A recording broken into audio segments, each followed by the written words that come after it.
अभी वर्तमान में अभी हमारे प्रदेश प्रभारी जो है सुरजेवाला जी, हमने उनसे चर्चा करी, हमने हमारी पीड़ा बताई। देखिए, कांग्रेस के टिकटों का घमासान नहीं, अब कांग्रेस में नीलामी बोलियां लग रही हैं कि कैसे नए नए टिकट आए। कांग्रेस और बीजेपी दोनों ही दलों से टिकट के दावेदारों ने बागी होकर चुनाव लड़ने का ऐलान किया है। इनमें निवाड़ी से भाजपा के नंदराम कुशवाहा तो कांग्रेस से रोशनी यादव भी चुप नहीं बैठी हैं। शुजालपुर से कांग्रेस के योगेंद्र सिंह बंटी, जावरा सीट से करनी सेना प्रमुख जीवन सिंह, शेरपुर का नाम शामिल है। इसी तरह 2 बार विधायक रही रेखा यादव बिजावर सीट से सपा के टिकट पर चुनाव लड़ सकती हैं। मल्हारगढ़ प्रत्याशी परशुराम सिसोदिया के विरोध में कई कार्यकर्ता गुरुवार को भोपाल पहुंच गए और श्यामलाल जोगचंद को टिकट देने की मांग करने लगे। यहां तक कि दिग्विजय सिंह और कांग्रेस प्रदेश प्रभारी रणदीप सुरजेवाला से तक मुलाकात कर बैठे, मगर वहां से उन्हें महज आश्वासन ही मिला। अभी वर्तमान में अभी हमारे प्रदेश प्रभारी जो है सुरजेवाला जी, हमने उनसे चर्चा करी, हमने हमारी पीड़ा बताई, तो उस पे भी उन्होंने थोड़ा अपना रुख स्पष्ट किया है कि भाई मैं इस चीज को हाईकमान तक भेजूंगा और हाईकमान जो भी निर्णय लेगा वो सर्वोपरि है। देखिए, कांग्रेस के टिकटों का घमासान नहीं, अब कांग्रेस में नीलामी बोलियां लग रही हैं कि कैसे नए नए टिकट आए। 15 महीने की कमलनाथ सरकार में तबादला उद्योग चलता था और अब टिकट उद्योग चल रहा है। इस टिकट उद्योग के माध्यम से कभी कोई बलात्कारी परिवार के व्यक्ति को टिकट दिया जाता है या ऐसे षड्यंत्रकारियों को दिया जाता है जिन पर अनेकों आपराधिक मुकदमे दर्ज हैं। तो कमलनाथ को बताना होगा कि क्या अब ये मान के चला जाए कि कमलनाथ जी का एक विशेष प्रेम है महिला अपराधियों के प्रति और भ्रष्टाचारियों के प्रति। निवाड़ी विधानसभा सीट से टिकट की दावेदारी कर रहे शिवराज सरकार में दर्जा प्राप्त राज्य मंत्री नंदराम कुशवाहा निर्दलीय चुनाव लड़ेंगे। उन्होंने यूपी के झांसी जिले के बरुआ सागर कस्बे में एक मैरिज गार्डन में कुशवाहा समाज की बैठक बुलाई। इसमें उन्होंने निर्दलीय चुनाव लड़ने का ऐलान कर दिया। छतरपुर जिले की बड़ा मलहरा सीट से 2 बार विधायक रही रेखा यादव बिजावर सीट से सपा के टिकट पर चुनाव लड़ सकती हैं। वो बिजावर से बीजेपी से टिकट मांग रही थी। 2018 में उनका टिकट काटकर ललिता यादव को बड़ा मलहरा से उम्मीदवार बना दिया था। हालांकि समाजवादी पार्टी बिजावर में मनोज यादव को उम्मीदवार घोषित कर चुकी है। सूत्रों की माने तो रेखा को समाजवादी पार्टी की तरफ से टिकट देने का आश्वासन मिल चुका है। कुल मिलाकर कहा जाए तो बीजेपी कांग्रेस में सिर्फ उटव्वल का माहौल देखने को मिल रहा है। टीवी 24 के लिए भोपाल से जीएस ठाकुर की रिपोर्ट। नमस्कार, मैं हूं मोहन तिवारी। एमपी डिबेट बड़ी बहस में आपका स्वागत है और हम आज बात करने वाले हैं टिकटों पर घमासान, दागी बागियों से मचा कोहराम। जी हां, इन दिनों मध्य प्रदेश की राजनीति में दागी और बागी दोनों ने कुछ इस तरीके से कोहराम मचा रखा है जिसकी जद में कांग्रेस भी है और बीजेपी भी है। ऐसे में इन पार्टियों के राजनीतिक समीकरणों पर इनका सीधा असर देखने को मिल रहा है। तो आज इसी राजनीतिक कोहराम पर हम चर्चा करेंगे। पहले मिल लेते उन मेहमानों से जो इस चर्चा में हमारे साथ रहेंगे। हम बहुत स्वागत करेंगे। हमारे साथ जुड़ रहे हैं आशीष तिवारी जी, जो कि भाजपा का पक्ष रखेंगे। बहुत बहुत स्वागत है आपका। हमारे साथ वरिष्ठ पत्रकार और राजनीतिक विश्लेषक के रूप में जुड़ रहे हैं प्रकाश व्यास जी, बहुत स्वागत है आपका। और कांग्रेस का पक्ष रखने के लिए हमारे साथ है अभिषेक जी, बहुत स्वागत करते हैं आपका। तो तीनों मेहमानों का स्वागत करते हुए चर्चा शुरू करता हूं। और जैसे कि हमने एक रिपोर्ट में अभी दिखाया कि दागी और बागियों का असर केवल कांग्रेस में नहीं बीजेपी में भी है। दोनों साइड से बागी मैदान में हैं। आइए, जब मैदान में आएंगे तो इन्हें संभालेंगे कैसे कांग्रेस और भाजपा के नेता, इसी पर चर्चा की शुरुआत करते हैं। सबसे पहले रुख कर लेते हैं कांग्रेस की ओर। कांग्रेस अब तक ये कहती आई थी कि वो टिकट वितरण बेहतर करेगी, सबको संतुष्ट रखेगी, लेकिन टिकट बढ़ते ही ऐसा लग रहा है कि वहां कहीं ना कहीं असंतोष जो है वो संभाले नहीं संभल रहा है, फूट कर बाहर आ गया है। अभिषेक जी। देखिए मोहन जी, जासु राज प्रिय प्रजा दुखारी, सो नरक अवश्य नरक अधिकारी। जिस राजा के राज में प्रजा दुखी होती है सबसे पहले वो राजा नरक का अधिकारी होता है, तो राज करने का कोई अधिकारी नहीं होता है। और दूसरी आपने कही कांग्रेस में सर पटवाई थी, तो आप ये देखिए कि पिछले 20 वर्षों से मध्य प्रदेश में भाजपा की सरकार है और आपने जो विरोध देखा है, जो भाजपा का विरोध है, एक बवंडर सा चला है कांग्रेस की ओर। कई भाजपा नेताओं ने कूच किया है, कई भाजपा वरिष्ठ नेता, वरिष्ठ सांसद, वरिष्ठ विधायक, कोई सिटिंग विधायक कांग्रेस की तरफ आए हैं, तो सरपटंगल का माहौल कांग्रेस में नहीं भाजपा में है। आप स्थिति ये देखिए कि भाजपा के इतने लोग असंतुष्ट हैं, इतने नेता असंतुष्ट हैं कि कांग्रेस के तो एक दो थे जो संभाल लिए गए हैं और उन्हें मनाना बड़े नेताओं द्वारा मनाया जा रहा है, वो मान गए। लेकिन भाजपा के मैं आपको कई नेताओं के ऐसे नाम गिनाऊंगा जो निर्दलीय या अन्य किसी पार्टी से चुनाव लड़ रहे हैं और उनने भाजपा के खिलाफ ताल ठोक दी है। ठीक, अरे वो तो उनकी बात रही। आपके यहाँ जो हो रहा है क्या उसके लिए भी बीजेपी जिम्मेदार है क्या? देखिए, हमारे यहाँ तो लोग आए हुए हैं, भाजपा से कितने लोग गए हैं आप सोचिए ना, कि कांग्रेस से तो कुछ ही लोग गए हैं, लेकिन भाजपा से कांग्रेस में आए हुए लोगों की तो बाढ़ आ गई है। ठीक है, चलिए, ये कांग्रेस तो मान नहीं रही है, उनका कहना है कि बीजेपी में ज्यादा सर फुटअव्वल है। जान लेते हैं आशीष तिवारी जी, क्या ये सच्चाई है क्या? हम कुछ लोगों के नाम तो बता चुके हैं कि आप लोगों की पार्टी से लोग बगावत करके चुनाव लड़ने के लिए स्थान खोज रहे हैं दूसरी पार्टियों में, कैसे करेंगे डैमेज कंट्रोल? देखिए, भारतीय का कार्यक्रम है और सरकार के प्रति समर्पित। हम ये बात स्वीकार, हमारे भी बहुत से कार्यकर्ता राजनीतिक दलों में गए नहीं या पार्टी छोड़ी है, परंतु कुछ ने यदि पार्टी छोड़ी है तो हमारे यहाँ भारतीय जनता पार्टी में बहुत सारे लोग आए भी हैं। पर मैं एक बात कहने में मुझे कोई संकोच नहीं है, वर्तमान परिस्थिति जो राजनीति की है उस राजनीति के परिदृश्य को यदि देखा जाए तो ध्यान में आता है कि कांग्रेस के अंदर अत्यधिक घमासान है और कांग्रेस के अंदर जो घमासान है वो केवल टिकट पाने का घमासान है। यदि वो विचारधारा के लिए लड़ रहे होते आपस में कि कांग्रेस की विचारधारा के विपरीत किसी को टिकट दी है तब वो लड़ रहे होते तो शायद अच्छा लगता। केवल टिकट पाने के लिए आपस में कांग्रेसी लड़ रहे हैं और यहां तक कि कांग्रेस के बड़े बड़े नेताओं के ये बयान स्पष्ट रूप से आ रहे हैं कि किसी का कुर्ता आप फाड़ो, किसी का कुर्ता मैं फाड़ू। तो ये कुर्ता फाड़ने की जो परंपरा आ रही है ये कांग्रेस ने एक नई परंपरा दे दी है। तो मुझे ऐसा लगता है कि राजनीति के लिए शायद ये अच्छा नहीं है। वहीं दूसरी तरफ ज्यादा है कांग्रेस में ज्यादा सर फुटअव्वल है या आपके यहाँ भी है? आप ये तो मानेंगे कुछ तो है आपके यहाँ?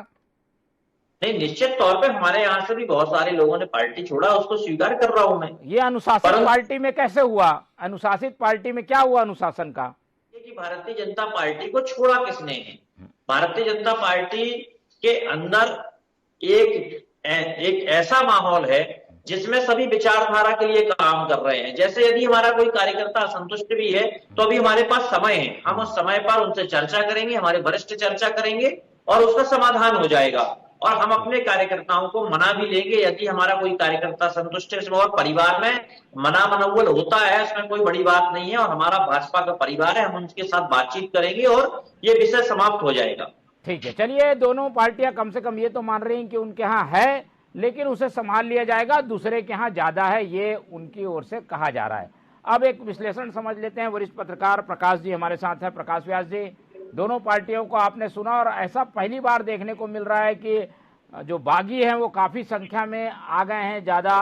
क्या महत्वाकांक्षाएं बढ़ गई है या उम्मीद दिख रही है जीतने की ज्यादा दिख रही है तीसरे पक्ष को, इसलिए ज्यादा मैदान में उतर रहे हैं बागी? मेरा ये आकलन नहीं कि जो पहली बार विधानसभा चुनाव में देखने मिल रहा है कि बागी और दागी की भीड़ दोनों पार्टियों में बढ़ गई है जी। और इसका प्रमुख कारण ये है कि दोनों पार्टी को लग रहा है कि इस बार उनकी सरकार बनेगी, इसलिए टिकट वितरण में उन्होंने उन चेहरों को उतारा जिसपे गारंटी से जीतने की उम्मीद थी और इसलिए सीटें विधायक सिटिंग विधायकों की सीटें बदली या सिटिंग विधायक को टिकट नहीं दिया। लेकिन एक चीज जो समझ में आ रही है, रीति और नीति दोनों पार्टियों की एक जैसी है। वो कैसी है कि वो चाहते हैं कि सीट वोट काटने के लिए यदि कांग्रेस से किसी असंतुष्ट ने टिकट नहीं मिला है तो बीजेपी ने उसको जो है पोसा है, उसको निर्दलीय खड़े करने की कोशिश की जा रही है और जहां बीजेपी का असंतुष्ट है उसको कांग्रेस द्वारा खड़े करने की निर्दलीय रूप से कोशिश की जा रही है ताकि निर्दलीय बहुत संख्या में जीत के आए और निर्दलीय को बाद में कोई भी पार्टी अपने दम पर खरीद सकती है। जीतने की संभावना है क्या ऐसे लोगों की? ऐसे लोगों की संभावना कितनी देखते हैं आप? देखो इन सीटों पे आप देखेंगे मोहन जी, तो सीधी सी बात है कि जो जीत का अंतर है बहुत कम रहेगा, 500 से 1500 वोट का अंतर रहेगा, और निर्दलीय इन सीटों में बड़े डिसाइडिंग फैक्टर रहेंगे। जी ठीक है, डिसाइडर रहेंगे। ऐसे में अभी उनको साध लीजिए, नहीं तो बाद में परेशानी होगी। कुछ सीटों में ये आपको हराएंगे, कुछ सीटों में इनको हराएंगे। चलते हैं अभिषेक जी के पास। अभिषेक जी, आप समझ रहे हैं मौके की नजाकत को, विरोध में जो लोग हैं, जो बागी लड़ रहे हैं, वो नुकसान पहुंचाएंगे आप लोगों को। सीटें एक दो सीट भी काफी महत्व रखेंगी पिछली बार की तरह इस बार। देखिए, कमलनाथ जी ने जो वचन पत्र जनता के सामने पेश किया है, उसको देखते हुए मैं ये मानता हूँ कि कांग्रेस लगभग 140 से अधिक सीटें तो सरकार बनाने जा रही है। पिछली बार भी कांग्रेस ने सरकार बनाई थी, कुछ बिकाऊ लाल जो बिक गए हैं, तो भाजपा ने अपने धन बल से और बाहुबल से उन्हें खरीद के खरीद फरोख्त की सरकार बनाई है। मैं दावे के साथ कह सकता हूँ कि आप आशीष जी हमें एक नाम कांग्रेस का गिनाएंगे जो बागी हुआ है, तो मैं उन्हें भाजपा के 5 नाम गिना दूंगा। बुरहानपुर से नंद कुमार सिंह चौहान जी के सुपुत्र हैं हर्षवर्धन, उन्होंने अपना नामांकन दाखिल किया है। सतना से नागौर से जो गगनेंद्र जी हैं, गगनेंद्र सिंह, उनको आज कैलाश विजयवर्गीय बनाने गए थे सुबह, फिर भी उन्होंने अपना नामांकन दाखिल कर दिया है। सागर से मुकेश जैन ढाना आप पार्टी से सागर से उम्मीदवार हैं। बंडा से सुधीर यादव आम आदमी पार्टी से उम्मीदवार है।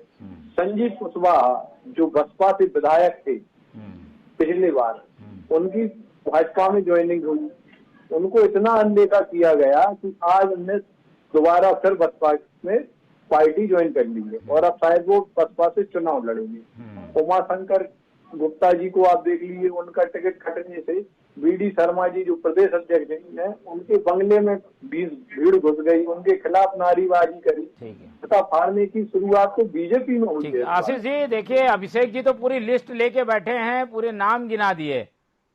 अब अनुपात में तो लग रहा है कि आप लोगों के यहाँ संख्या ज्यादा है कांग्रेस से।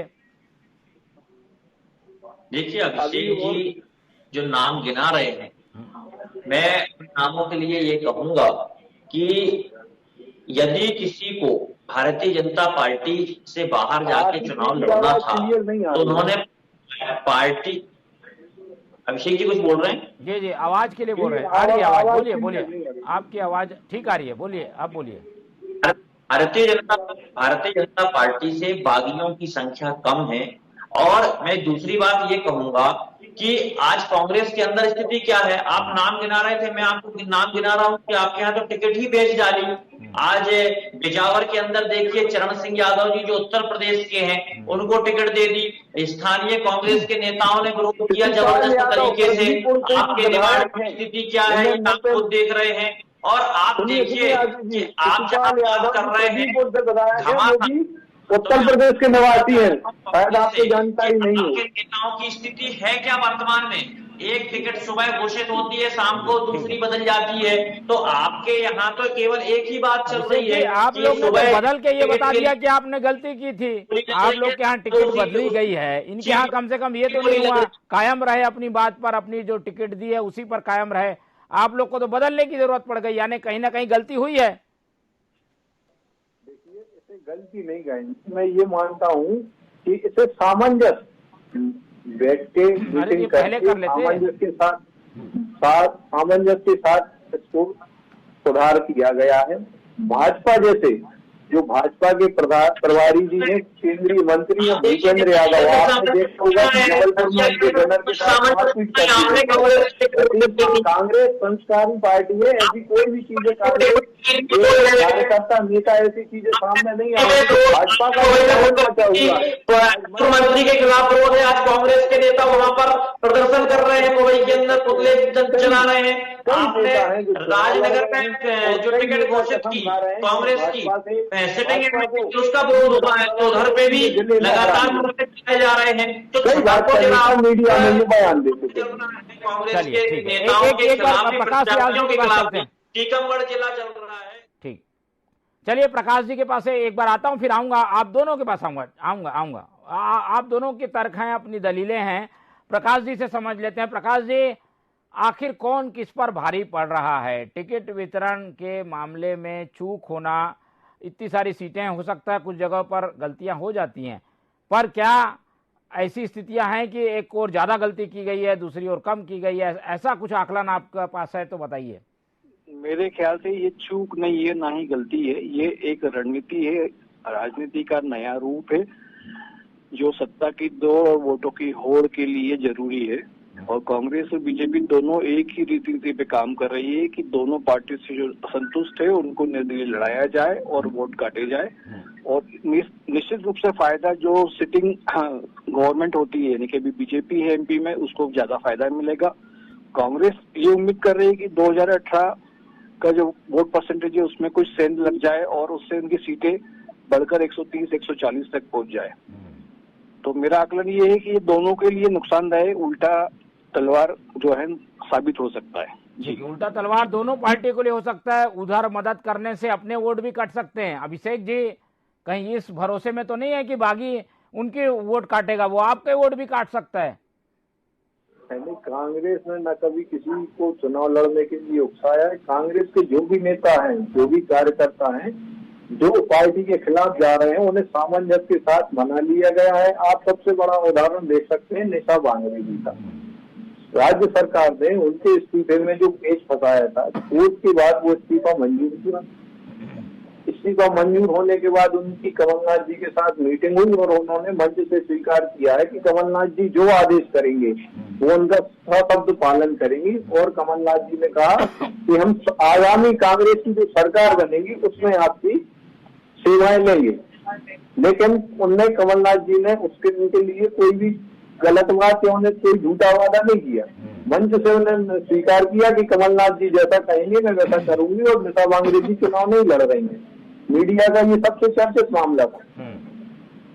ठीक है, मना लिया ये एक को। चलिए तिवारी जी, एक आध उदाहरण आप भी बता दीजिए।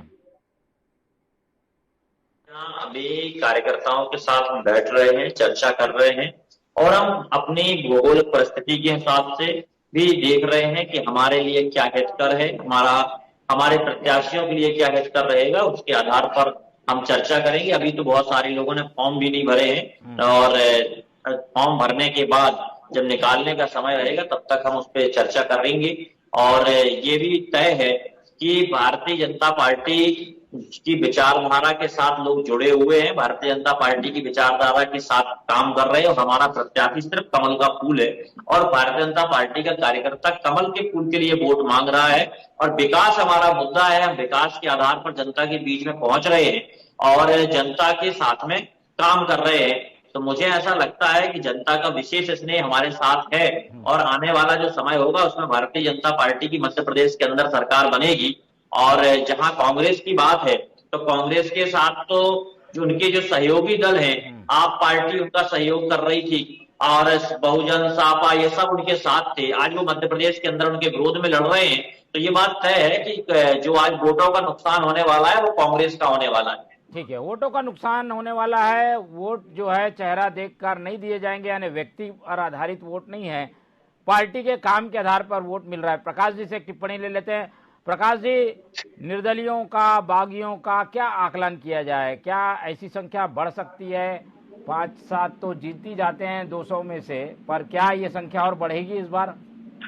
30 तारीख को जब देखेंगे कि नामांकन की अंतिम तिथि है वापस लेने की, उसके बाद क्या संख्या बचती है। लेकिन जो बचेंगे वो निश्चित रूप से वोट कटवा के रूप में इस्तेमाल किए जाएंगे दोनों पार्टी द्वारा। और निर्दलीय जो है कहीं ना कहीं कांग्रेस को भी और बीजेपी को दोनों में सीटों में सेंध लगाने वाले हैं इस बार। इसलिए मैंने पहले भी डिबेट में कहा था कि निर्दलीय बड़े डिफेक्टिव फैक्टर होंगे और निर्दलीय की वजह से ही सरकार जो है किंग मेकर के रूप में सामने आएंगे। जी ठीक है, सामने आ सकते हैं। अब अभिषेक जी, डैमेज कंट्रोल के लिए क्या प्लान है? आप लोग क्या करने वाले हैं?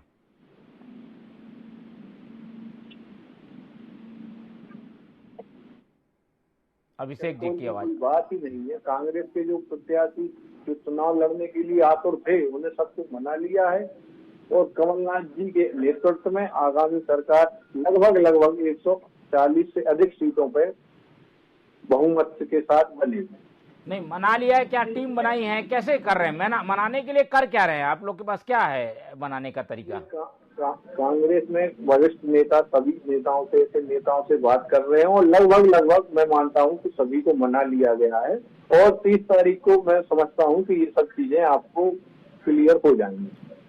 तो नामांकन के आखिरी तारीख तक और चीजें क्लियर होंगी। कांग्रेस की ओर से तो कमलनाथ जी ने मोर्चा संभाल लिया है, बीजेपी में ये काम आरएसएस करता है, आरएसएस की भूमिका दिख नहीं रही है, इसीलिए बागी ज्यादा मैदान में दिख रहे हैं। आशीष दी, कैसे होगा ऐसे में?